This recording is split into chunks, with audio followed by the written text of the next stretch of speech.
Start by jacking up the car and removing the rear wheels.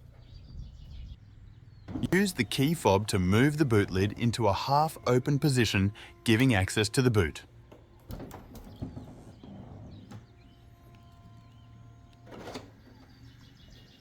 The rear shock mounts are hidden behind the boot liner on either side. Now remove a few plastic clips so you can pull the boot liner up. These ones at the front are a pain.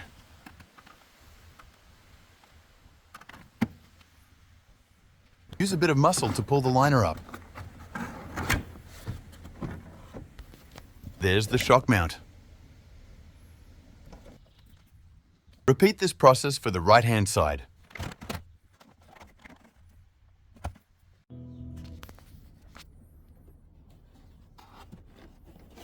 Note that on both sides the liner is tucked under the weather strip.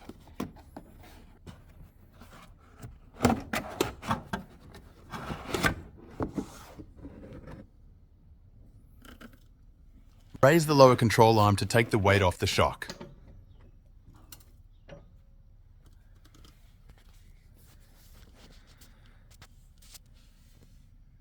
Remove the lower shock bolt with an 18mm socket.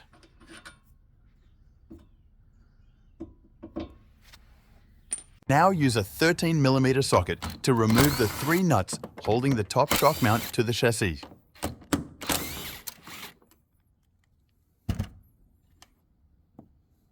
You can now lower the shock to remove it.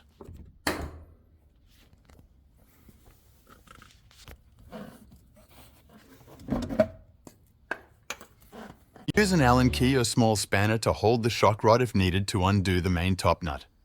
I find an impact wrench much faster though. Disassemble the shock mount hardware and remember how it goes for when you place it on the new shock. Transfer the dust cover, bump stop, and all mounting hardware to the new shock.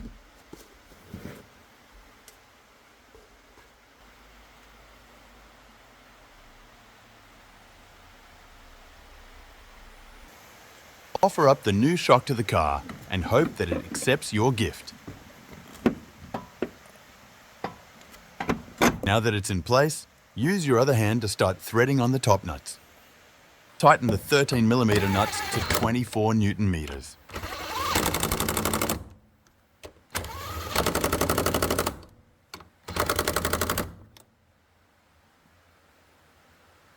Now for the fun part, changing the springs. Start by lowering the suspension assembly with the shock still disconnected at the rear. This will give maximum downward range to remove and install the springs.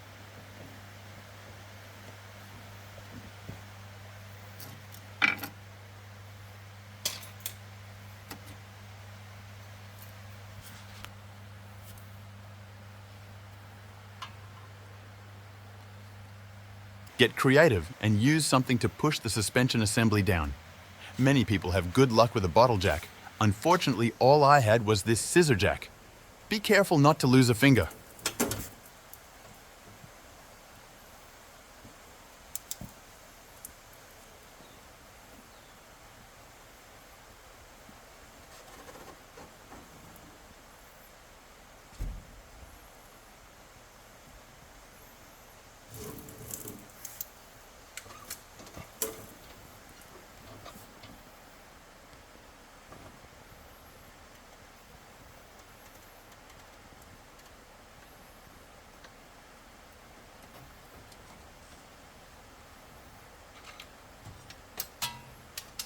Make sure that when you install the spring, you have aligned the top and bottom parts so that it sits correctly.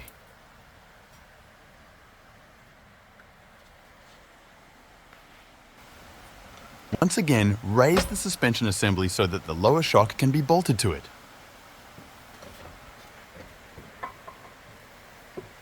You can move the shock up and down by hand to align the bolt.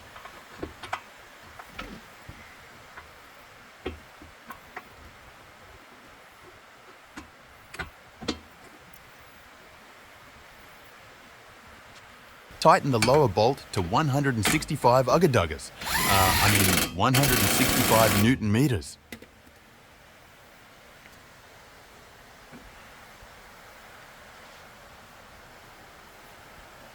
You can now lower the assembly and simply repeat everything step by step for the other side.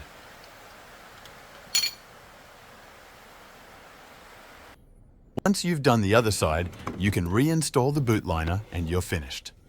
Make sure to position it correctly, especially in the top corner where it sits under the weather seals.